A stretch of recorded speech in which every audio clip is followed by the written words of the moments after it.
Salam sejahtera dan salam sehat bagi kita jemaat yang dikasihi Tuhan. Kita persiapkan hati untuk mendengarkan sabda Tuhan. Kita bersatu di dalam doa. Kami mengucap syukur kepadamu ya Tuhan Allah Bapa kami. Allah yang perkasa, Allah yang mengasihi kehidupan kami. Saat ini Tuhan, kami akan mendengarkan kebenaran firman Tuhan. Urapi kami supaya kami mengerti sabdamu. Di dalam Kristus Yesus, kami berdoa dan bersyukur. Amin. Jemaat yang dikasihi oleh Tuhan kita Yesus Kristus, sabda Tuhan yang sampai kepada kita pada saat ini tertulis dalam kitab 2 Tawarik 9 ayat 1 sampai dengan 8. Demikian firman Tuhan.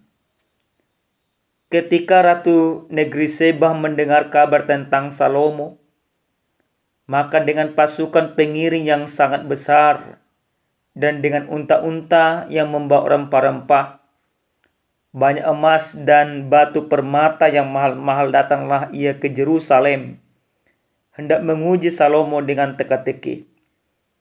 Setelah ia sampai kepada Salomo, dipercakapkannya segala yang ada dalam hatinya dengan dia. Dan Salomo menjawab segala pertanyaan ratu itu. Bagi Salomo tidak ada yang tersembunyi yang tidak dapat dijawabnya untuk ratu itu. Ketika Ratu Negeri Seba melihat hikmat Salomo dan rumah yang telah didirikannya, makanan di mejanya, cara duduk pegawai-pegawainya, cara pelayan-pelayannya melayani dan berpakaian, juru-juru minumannya dan pakaian mereka, dan korban bakaran yang biasa dipersembahkannya di rumah Tuhan, maka tercenganglah ratu itu. Dan ia berkata kepada raja, "Benar juga kabar yang kudengar di negeriku tentang engkau dan tentang hikmatmu. Tetapi aku tidak percaya perkataan-perkataan mereka, sampai aku datang dan melihatnya dengan mataku sendiri. Sungguh setengah dari hikmatmu yang besar itu belum diberitahukan kepadaku. Engkau melebihi kabar yang kudengar. Berbahagialah orang-orangmu, dan berbahagialah para pegawaimu ini yang selalu melayani engkau dan menyaksikan hikmatmu. Terpujilah Tuhan Allahmu yang telah berkenan kepadamu sedemikian, hingga ia mendudukan engkau di atas tahtanya sebagai raja untuk Tuhan Allahmu. Karena Allahmu mengasihi orang Israel, maka ia menetapkan mereka untuk selama-lamanya dan menjadikan engkau raja atas mereka untuk melakukan keadilan dan kebenaran." Demikian kebenaran firman Tuhan. Jemaat yang dikasihi oleh Tuhan kita Yesus Kristus, di dalam negara kita sekarang ini, apalagi di zaman teknologi, segala sesuatu sangat mudah untuk viral. Tetapi cenderung dua hal yang sering sekali menjadi viral. Pertama, kelakuan yang tidak benar, atau karakter yang tidak benar, atau peristiwa-peristiwa yang tidak benar. Dan yang kedua itu, yaitu hal-hal yang menakjubkan. Kedua hal ini menjadi berita yang viral kalau kita istilahkan di zaman sekarang. Namun Bapak Ibu yang dikasihi oleh Tuhan kita Yesus Kristus, jauh sebelum hal itu terjadi di zaman kita, zaman di mana kehidupan orang Israel yang dipimpin oleh Salomo juga sudah viral pada saat itu. Khususnya tentang hikmat pengetahuan dari figur raja yang memimpin Israel, yaitu Salomo. Dia sudah viral oleh karena hikmatnya, oleh karena pengetahuannya, oleh karena kekayaannya. Bahkan berita tentang hikmat Salomo tidak hanya dikenal di negeri Israel atau di negeri yang ada di sekitar Israel saja, tapi juga sampai ke negeri yang sangat jauh, yang dikatakan negeri yang dikuasai ratu dari Sheba.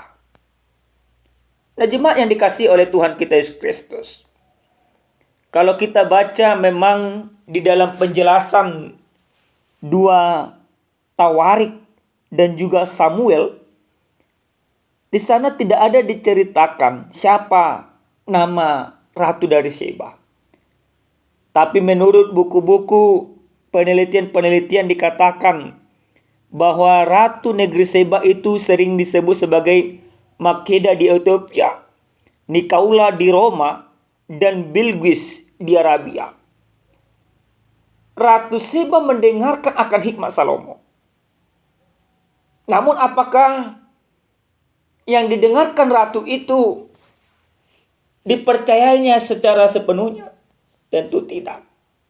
Maka dari kebenaran firman Tuhan ini, ratu dari negeri Sheba atau Makeda di Ethiopia, dia datang berkunjung yang jaraknya dari negeri yang dipimpinnya ke negeri yang dipimpin oleh Salomo, Yerusalem. Itu jarak perjalanannya kira-kira 2.400 km.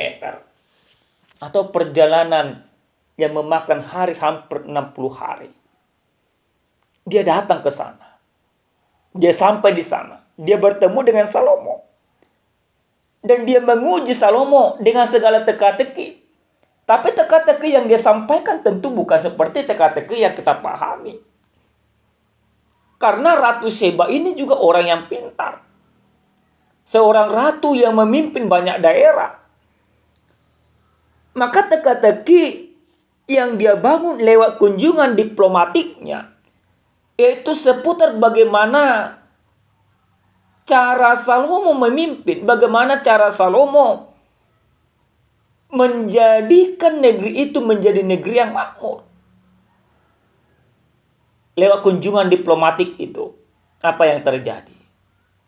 Yang terjadi ketakjuban, yang terjadi keheranan, yang luar biasa. Ratu negeri Sheba mengakui hikmat Salomo. Tidak hanya mengakui, tidak hanya Salomo yang diakui dia, tapi dia juga memuji Allah yang dipuji oleh Salomo. Dia mempermuliakan Allah karena dia tahu kalau hanya dari pengetahuan yang ada di dunia ini, maka pengetahuan atau hikmat daripada Salomo tidak akan seperti itu baiknya. Hal itulah yang membuat Ratu Sheba memuji Allah. Nah, jemaat yang dikasihi oleh Tuhan kita Yesus Kristus, kalau kita melihat di dalam kehidupan kita sekarang ini, bagaimana kehidupan keberimanan kita? Ada 2 hal yang harus kita pegang dan kita imani dari kebenaran firman Tuhan ini. Yang pertama, soal kesungguhan hati negeri Sheba, Ratu Sheba yang mau berkunjung. Dia mendengar hikmat Salomo. Dia mau mendatangkan dirinya jauh-jauh menghampiri Salomo. Dia mempersembahkan yang terbaik. Maka kita juga seharusnya demikian Bapak Ibu. Ketika kita mendengar bagaimana keselamatan yang Yesus berikan, yang diwartakan oleh para pemberita, yang disaksikan oleh Alkitab, maka kita harus mau datang kepada Yesus, datang kepada bait Allah, mempersembahkan yang terbaik dari diri kita. Karena apa sesungguhnya yang diberitakan oleh setiap pemberita, yang diberitakan oleh para pengkhotbah, yang disampaikan oleh para pendeta-pendeta, pastor dan lain sebagainya tentang Yesus Kristus, itu belum seberapa. Artinya ketika kita mengenal Kristus di dalam kehidupan kita, akan semakin banyak ketakjuban yang tidak bisa disampaikan oleh para pengkhotbah. Sekali lagi, ketika kita mengenal Kristus sesungguhnya di dalam kehidupan kita, kita akan merasakan, kita akan melihat, kita akan mendapatkan pekerjaan-pekerjaan Kristus itu lebih besar daripada apa yang disampaikan oleh para pengkhotbah. Yang terpenting adalah bagaimana kita mau datang kepada Yesus Kristus. Sama seperti Ratu Negeri Sheba. Ketika dia jumpa bersama dengan Salomo, dia memahami bahwa ternyata apa yang didengar tentang Salomo itu belum seberapa. Pertemuannya dengan Salomo, pengenalan dia secara langsung dengan Salomo, membuat dia semakin takjub. Nah, yang kedua Bapak Ibu yang dikasih oleh Tuhan kita Yesus Kristus, yang harus kita pahami adalah tentang Salomo itu sendiri. Dia dengan kebijaksanaannya yang senantiasa melayani Tuhan. Maka ini yang harus kita pahami. Dengan hikmat Tuhan, dengan keselamatan yang sudah kita terima di dalam kehidupan kita, ketika kita melayani Tuhan dengan sungguh-sungguh, orang akan mengenal kita dengan baik. Maka orang lain yang tidak percaya kepada Yesus Kristus akan merasa takjub, akan mempermuliakan Tuhan. Seperti Ratu dari Negeri Sheba itu. Pelayanan yang diberikan oleh Salomo membuat orang yang tidak mengenal Tuhan, yaitu Ratu Negeri Sheba, akhirnya mempermuliakan Tuhan. Salomo menyadari kekuatan dirinya bukan dari dalam dirinya sendiri, tetapi dari Allah. Maka kita juga harus demikian Bapak Ibu yang dikasihi Tuhan. Lewat pekerjaan kita, lewat pelayanan kita, lewat kehidupan kita, kita senantiasa memperkenalkan Tuhan. Maka biarkan Tuhan memerintah seluruh kehidupan kita. Biarkan Tuhan mengendalikan kehidupan kita. Sehingga lewat pelayanan kita nanti, lewat kehidupan kita, orang akan katakan, luar biasa kehidupanmu. Luar biasa ketekunanmu. Luar biasa kesungguhanmu. Orang juga akhirnya mau menerima Tuhan di dalam kehidupannya. Bapak Ibu yang dikasihi oleh Tuhan kita Yesus Kristus. Yang terakhir sekali, firman ini mau mengajak kita bagaimana setiap orang yang percaya kepada Tuhan untuk senantiasa melayani Tuhan dengan sungguh-sungguh. Raja Salomo bersama dengan para bawahannya menyambut Ratu Negeri Sheba dengan penuh kasih. Maka kita juga, dimanapun kita berada, kita harus menyambut setiap orang dengan penuh kasih. Sehingga kedatangan orang atau kehadiran kita di tengah-tengah kehidupan setiap orang membawa kedamaian. Amin, kita bersatu dalam doa. Terima kasih Tuhan kami untuk segala kebaikan dan firman Tuhan yang sudah kami dengarkan pada saat ini Bapa. Biarlah kiranya hikmat Tuhan senantiasa beserta dengan kami. Dalam nama Yesus kami berdoa dan bersyukur. Amin. Salam sejahtera Bapak Ibu, salam sehat, Tuhan Yesus memberkati.